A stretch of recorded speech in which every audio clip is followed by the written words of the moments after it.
at about a high school level. So we're taught, and you remember this in high school, we're taught all the way up to like budgeting. Like back in our day, probably the kids don't do it this way anymore, but you used to have checkbooks, right? Now everybody knows how old I was, and you have to like balance your checkbook. And how do you do that? A little ledger. That's actually where we're capped.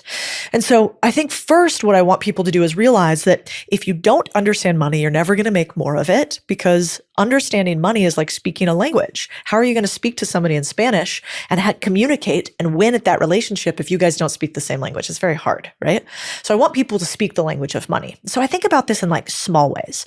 Let me tell you like one way to know if you're financially literate today. One way might be, do you really understand the difference between debit and credit cards and why you should really never be using debit cards? Everybody talks these days about how credit cards are bad, right?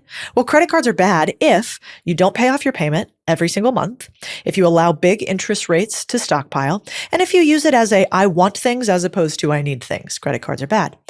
But debit cards are actually worse. They don't allow you to build credit, and credit, good credit in this country, is the underpinning of wealth.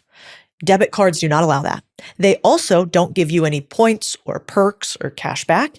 And then you're less protected actually with a debit card. So if somebody steals your debit card and goes and charges things, the bank goes, I don't know, that's your money. Don't really care. If you go and you charge a bunch of things on your credit card and there's fraud, what do? 2 clicks, they erase it, right? They ship you a new card. And so I think this generation was so tormented by credit is bad, debt is bad, don't have it.